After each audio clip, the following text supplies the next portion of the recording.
정부가 출연 연구기관에서 일하는 비정규직 연구원 400명가량을 내년까지 정규직으로 전환하겠다는 계획을 내놨습니다. 최경환 경제부총리 겸 기획재정부 장관이 준비하고 있는 가계소득 증대 방안 중에 비정규직 처우 개선의 일부 내용인데요. 네, 하지만 이 같은 방침에 대해 출연연 관계자들은 근본적인 해결책이 아니라며 비판의 목소리를 내고 있습니다. 서강대 이덕환 교수와 함께 자세한 이야기 나눠보도록 하겠습니다. 교수님 안녕하십니까? 네, 안녕하세요. 네, 앞서 말씀드린 대로 이 새로운 경제부총리, 최경환 경제부총리가 새로운 이야기를 했는데 51개 출연연구기관에서 이 비정규직 연구원 400명을 정규직으로 전환시켜주겠다라는 이야기를 했는데 어떤 이야기입니까? 기재부가 이제 출연연에서 일하고 있는 비정규직 중에서 400명을 올해하고 내년에 정규직으로 전환시켜주겠다 하는 것을 방향을 세우고 출연연과 구체적인 협의에 들어갔다는 소식입니다. 네. 출연연에서 비정규직하고 동일한 연구 업무를 2년 이상 수행했던 연구원들을 대상으로 한다고 합니다.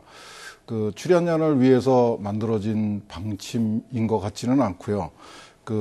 이 가계 소득을 좀 증대시키기 위한 방안의 일환이라고 알려져 있습니다. 네. 우선 기재부가 출연연 문제에 관심을 갖게 된 것은 어떤 의미에서든지 하여튼 환영할 만합니다. 네. 얼마 전까지만 하더라도 출연연을 일부에 아주 문제가 많았던 공기업하고 같은 수준으로 취급을 해가지고 정상화시켜야 된다고 그래서 아주 과학기술계를 크게 아주 실망시켰던 적이 있었거든요. 네. 그래서 조금 이제라도 정부가 과학기술의 중요성, 과학기술이 얼마나 가치가 있는 건가 하는 거를 좀 진심으로 깨닫고 특히 출연연이 이번 정부가 강조하는 창조 경제에 진정한 견인차가 될 수 있도록 좀 적극적인 관심을 보여주는 노력이 필요한 때입니다. 그런 뜻에서 이번 정책은 굉장히 바람직하다고 생각이 됩니다. 네. 그런데 현재 출연연의 비정규직 연구원 비율이 무려 38%나 된다고 해요. 이렇게 출연연의 비정규직 석박사 연구원이 많은 이유 뭘까요? 출연연 지금 51개 출연연에서 지금 6,600여 명의 비정규직 연구원이 연구 활동을 하고 있습니다. 네. 적지 않은 거죠. 전체 인원의 한 38% 정도를 차지한다고 그러니까 이건 네네. 정상이라고 보기는 어려운 상황입니다. 그렇죠. 출연연에 이렇게 비정규직이 있는 이유는 필요해서이기도 하지만은 다른 이유도 있습니다. 우선 출연연은 두 가지 기능을 가지고 있습니다. 우선은 네. 정부가 부여한 연구개발 성과를 내는 기능이 하나 있고요. 네. 그다음에 두 번째 굉장히 첫 번째만큼이나 중요한 건데 정부가 요구하는 연구개발 사업을 하는 과정에서 고급 연구 인력을 양성하는 역할도 함께 가지고 있습니다. 네네. 그래서 정규직만으로 구성된 출연연은 전 세계 어디에도 찾아보기가 어려운 게 사실입니다. 선진국에서도 이 박사후 연구원 같은 제도를 이용해서 대학에서 배출된 인력을 연구 현장에다 투입해서 더 많은 경력을 쌓게 해가지고 고급 인력으로 양성을 해가지고 기업하고 대학에다가 다시 돌려보내는 이런 선순환 구조를 가지고 있습니다. 네, 그런데 여기서 궁금한 게 우리나라만큼 많은가요? 비정규직이? 아니요, 그렇게 많지 않죠. 숫자가 더 중요한 것이 아니라 이런 출연연의 비정규직은 필요한데 우리의 경우에는 이런 출연연의 필요성을 인식해서 들여온 제도가 아니고 DJ 정부 시절에 고용의 유연성 이거를 강조하면서 사회 전체에다가 획일적으로 뿌려놓은 정책이었습니다. 네. 그러니까 연구 현장의 필요성이 반영되지 않은 획일적인 비정규직 제도가 지금 문제가 되고 있는 거죠. 네. 이게 너무 경직되어 있고 현장에 맞지 않기 때문에 출연연에서는 연구 개발을 안정적으로 할 수 없는 상황에 지금 도달을 했고, 네네.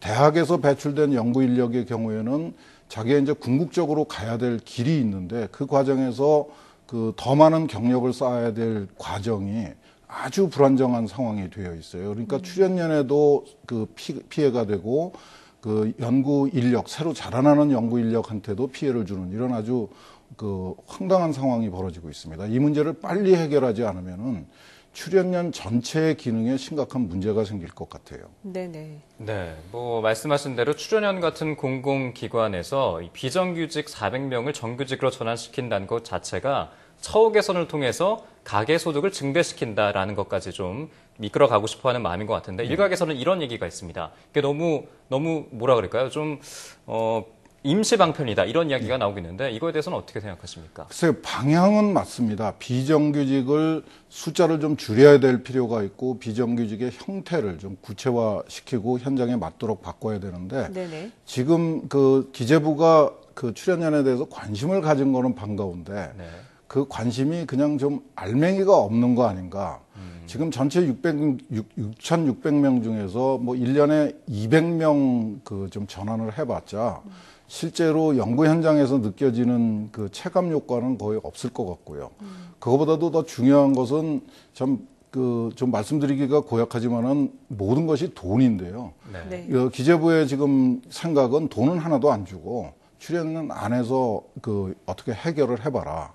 그러니까 생색은 내고 그 부담은 출연연으로 넘어가는 이런 상황인 것 같아요. 그래서 좀 더 정부가 적극적으로 출연연 문제에 그 좀 관심을 가져줬으면 하는 희망입니다. 네, 조금 전에 알맹이가 없다. 그럼 핵심이 빠졌다는 얘기인데 그렇다면 이 출연연 비정규직 연구원의 비중을 줄이고 처우를 개선하려는 제대로 된 방법 어떻게 해야 될까요? 우선은 이제 그 아까 말씀드렸듯이 출연연의 비정규직이 필요한 거는 분명한 사실인데 네. 연구 현장에 맞는 형태가 필요합니다. 네.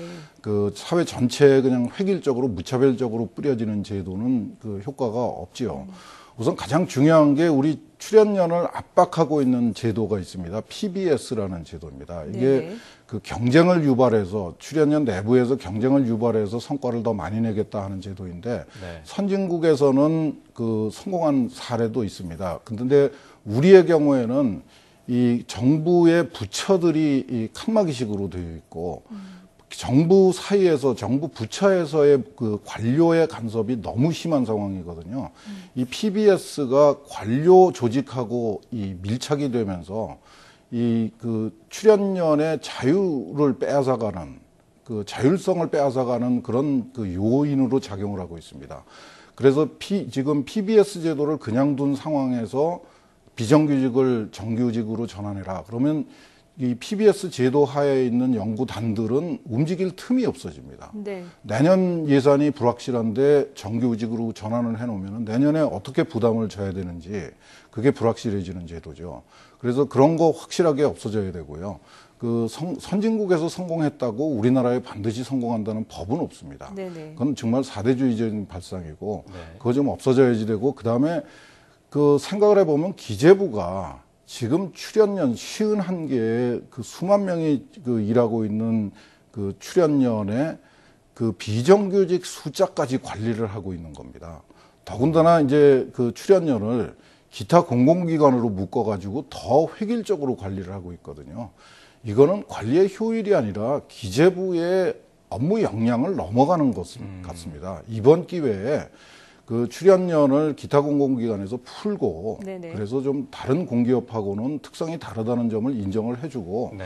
그다음에 그 너무 자세한 부분까지 기재부에서 관리하려고 그러지 말고 출연연에다가 이 블락 펀딩 형식으로 자율권을 좀 대폭 주고 그 대신에 책임을 엄중하게 묻는 이런 방향으로 좀 개선이 돼야 될 것 같습니다. 그래서 그런 과정에서 이 연구 현장이 필요로 하는 그 비정규직은 어떤 건가 하는 거를 연구 현장에서 고민해서 그 출연연마다 같은 비정규직 형태를 가지고 있을 이유도 없습니다.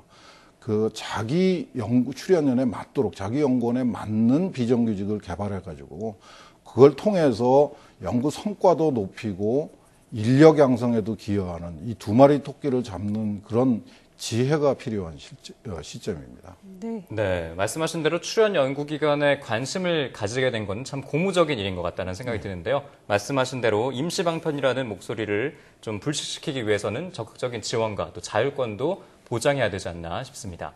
지금까지 서강대학교 이덕환 교수와 함께 이야기 나눠봤습니다. 오늘 말씀 고맙습니다. 예.